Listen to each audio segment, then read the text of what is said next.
Hi there, I'm Nancy Nash with Starfish Strength, and I believe that every meal can be delicious and nutritious. Today, I want to share a recipe with you for a healthier roasted pork loin with an apple barbecue sauce, cheddar potato cauliflower mash, and roasted lemon pepper green beans.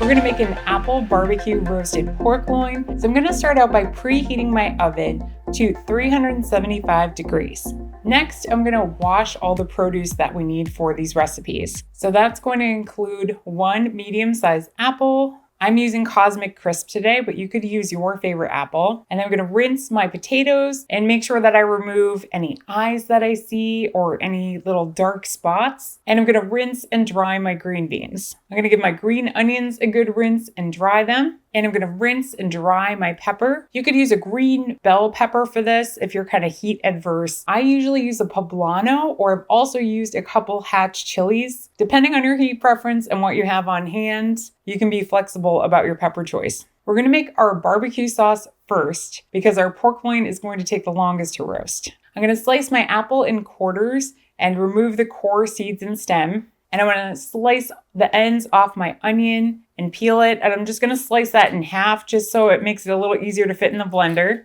I'm gonna slice the top off my pepper and remove the core with the seeds and stem, and then just slice that in half as well. So I'm gonna combine my sauce in a high-powered blender. I'm gonna add my onion and pepper and apple into my blender. To that, I'm gonna add a half cup of apple juice, or more ideally, apple cider if you have it. I'm gonna add 3/4 of a cup of apple cider vinegar. So make sure you really shake up your apple cider vinegar and cider if you're using it, because you often find that a lot of those flavor bits settle to the bottom. We're gonna add 1/4 cup of Truvia brown sugar blend, a tablespoon of garlic powder, and I'm gonna add a tablespoon of fresh ginger. So I just peeled off a little bit of the skin of the ginger. You really don't need to peel it all off. And if you don't have fresh ginger, you could substitute a teaspoon of ground ginger. I'm gonna use a cup of your favorite ketchup. We're gonna add 1 tablespoon of low sodium Worcestershire sauce, 1 teaspoon of smoked paprika, a half teaspoon of allspice, and then 1 teaspoon of freshly ground black pepper. So once you've got all of your ingredients in the blender, I'm gonna hold on the top and start pureeing. I usually start on the lowest speed and let it go for about 30 seconds, and then bring it up to medium, which is puree on my blender. And you really only need to let it blend for a minute or two. It comes together pretty quickly, just because we do have all that liquid in there and the liquid from the vegetables and fruit. So once everything looks like a cohesive mixture, you've got 2 choices. If you're not going to use this barbecue sauce right now, then we're actually going to put it on the stove and we're going to cook it for about 10 minutes till it reduces by about 1/4. And then you can store it in the fridge for up to 5 days, or you could freeze it and use it later on. But today I'm actually going to use it over a pork loin. So I've got a 2-pound pork loin. You could use something larger if you want. And I'm actually going to insert my meat thermometer into it before I make it messy with my sauce. I'm going to enter it lengthwise and I'm going to try to get it into the coolest spot, which is, usually in the middle. And today it looks like mine is about 40 degrees. And then I'm going to entirely cover it with the sauce. It's going to actually take on the flavor of the pork and, in my opinion, be even more flavorful as a topper for our meal. So once everything is thoroughly covered, you want to cover your baking dish with a piece of foil. And then we're going to place it in the oven and we're going to cook it until the internal temperature reaches 160 degrees. So mine took about 90 minutes. So that gives us plenty of time to make the rest of our dish. So I'm using about 2 pounds or 6 cups of fresh green beans today. And I'm just going to cut off the stems. So you could trim these down, into smaller pieces if you like. But trimming off the stems, I like to group a few of them together and then cut them. Or if you're working with kids, you could have them help you and just snap off the ends with their fingers, which I think is actually more fun a lot of the time. And then once all of your green beans are ready, I'm going to use a large baking tray coated in parchment paper and spray it with non-stick spray and just evenly spread all my green beans in a layer. Next, I'm going to sprinkle on a half teaspoon of garlic powder, and a half teaspoon of freshly cracked black pepper. You only need half a lemon for this recipe, but I'm actually going to cut that into 2/4 and place those in the corners of the pan. And they're actually going to roast alongside our green beans and be a lot easier to juice at the end. So I recommend putting the green beans towards the top of the oven. So maybe middle shelf, and then if you're roasting the pork loin at the same time, bottom shelf will work great since that sauce is really just going to heat up and roast the pork. And I'm going to let the green beans go at the same temperature for about 30 minutes. And then I'm going to check them, see how they're cooking and probably give them just a stir so that everything is cooking evenly. Sometimes the ones in the center, if you don't have a convection oven, aren't cooking as much as the ones on the edges. So just giving everything a good stir will ensure that these roast excellently. And I roasted my green beans for a full hour. Granted, if you don't have something else in the oven, this will probably go a little bit quicker for you. So I'd recommend checking them maybe at 40 minutes and then checking them every 10 minutes after that. What you're looking for is that the green beans are a little bit shriveled and they've also started to brown just a little bit, but they're not getting crispy. And lastly, we just want to squeeze our lemon over the green beans to evenly coat them. And while our pork and our green beans are cooking, we're going to make our cheddar potato cauliflower mash. So I'm using golden potatoes today. You can use whatever potato is your favorite or whatever potato you have on hand. I do make mashed potatoes with the skins on. Something like a golden potato has a very thin skin, so it's really not that invasive. But if you prefer, feel free to peel your potatoes before you start this recipe. I'm using about 2.5 pounds of potatoes. That's about 6 medium potatoes. And then I'm using 12 ounces of cauliflower. So to simplify things today, I just used frozen cauliflower, but you're welcome to use fresh cauliflower. So I'm going to cut my potatoes into approximately 1 to 1.5 inch pieces. They don't have to be exactly the same, but you want them close in size just so that everything cooks at the same rate. And I'm also kind of judging this by the size of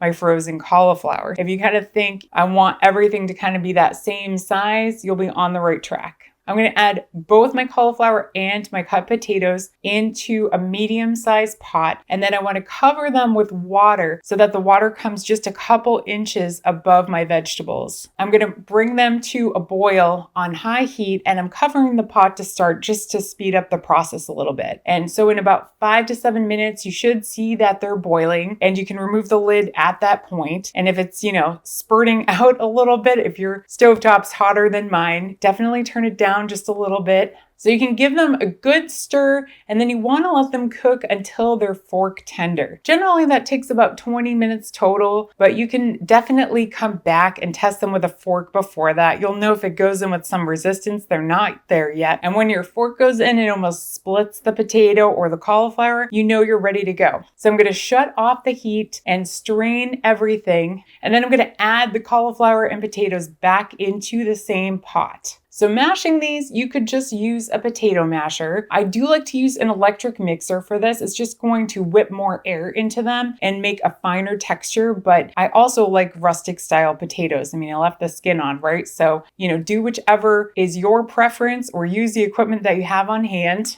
And then after you've whipped them for 1 to 2 minutes and they started to come together, I'm going to add my cheese in next. So that's going to, start to cool things down a little bit. And then after another minute of mixing, I'm going to add my spices.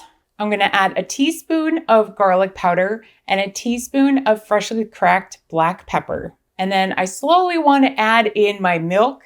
And I'm using a 1/2 cup of Fairlife ultra filtered non-fat milk. So this is actually going to boost our protein content just a little bit too. And then I'm going to continue to mix my potatoes until they reach the desired texture and they start to look smooth and golden. And then I'm just going to gently fold in my scallions. And I've just sliced these thinly. I'm using about a 1/2 cup of green onions. I don't know if you call them green onions or scallions. Those are kind of interchangeable to me. And then I'm going to transfer everything into my serving bowl. Now this cheddar potato cauliflower mash actually tastes better the second day than it does the first day. So if you're making this ahead of time, you can store it in the refrigerator for up to 5 days. You can also freeze mashed potatoes. I don't know if you've ever done that before. And the texture actually works really well when you thaw it too. So just another meal prep idea for you. So our potatoes are done. Our green beans are done. I want to make sure my green beans get a chance to cool for about 10 minutes before I eat them.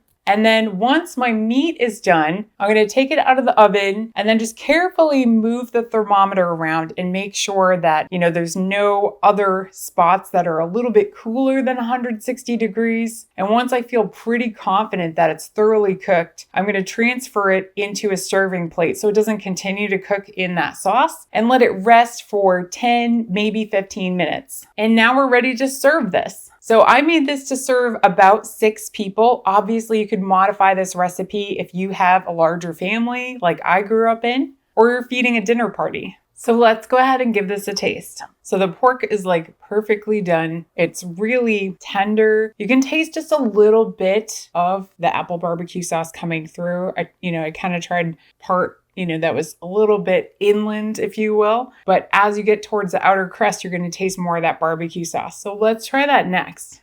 Even on its own, that is absolutely delicious. If you're a fan of apple and, fall flavors in general, that allspice kind of kicks through. You get a little bit of a hit of the smoked paprika. It's really complex and delicious. And I used a Poblano for this. I don't find it to be spicy and hot, but really, it depends on your heat tolerance. Definitely make this according to your taste. But, with everything blended together, I really think that the pepper is just kind of like a backup singer. It's really not stealing the show at all. This is very apple forward, and it's just a little bit tangy from the apple cider vinegar. So I'm going to give our cheddar potato cauliflower mash a try. Yeah, that's such a perfect blend to me. I've experimented over the years trying to pair cauliflower with potatoes, and for health reasons, I would love to put more cauliflower in here, but it just doesn't taste as good texture-wise, flavor-wise as this does. This is just really fluffy, like you expect mashed potatoes to be. You get that potato flavor coming through. It has a nice smooth texture. And then you get that hit from the green onions. You taste the garlic a little bit, and you get just a little zip from the sharp cheddar. And guaranteed you could add a lot more cheddar to this if you really want it to be more cheddar forward. But I'm always trying to find that perfect balance between delicious and nutritious. And for me, this really works well with that apple barbecue sauce. So lastly, let's give our green beans a try. I like green beans from the freezer, and I'll just nuke them if I'm being, really lazy or I don't have a lot of time. I do like them that way. This way though, they actually get a little bit crispy, and they actually, take on a little bit more of an earthy flavor. If you're a person that likes cauliflower or Brussels sprouts, it has just a little bit of a hint of that. So if you don't like those vegetables, maybe this version isn't for you, but definitely give it a try and let me know what you think, because it's a very different flavor profile for green beans just to roast them before we even add the lemon and the pepper and the garlic. But that said, I really do like the zip of the roasted lemon here, and that paired with the pork and potatoes, this just feels like a complete meal to me. Thank you so much for making time to cook with me today. I hope you feel set up with a new healthy recipe to share with your family and friends. If you're looking for more healthy recipes, workouts, exercises, and other healthy living inspiration, please check out the rest of my YouTube channel. And if you need some one-on-one support putting together your exercise program or nutrition plan, please reach out to me in the link in the description. And in the meantime, I look forward to continuing this journey with you, and I'll see you in the next video.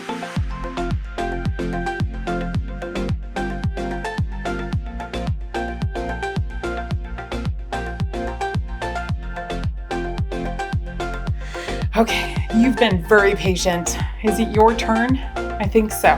I don't know if this is gonna be a shocker to you, but my pooches seem to like pork.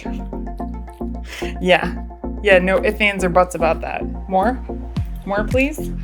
All right, Luna, your turn. Come here. Come on over. Come here. That's part of the deal. You have to let me pick you up, crazy. Come here. She's laying down in her bed. Yeah. Yes, do you want service? Do you want dinner in bed? Yeah? Dinner in bed? Is this too big of a piece? Nope. Right down the hatch. Yeah, more please? I'm so glad that's a win.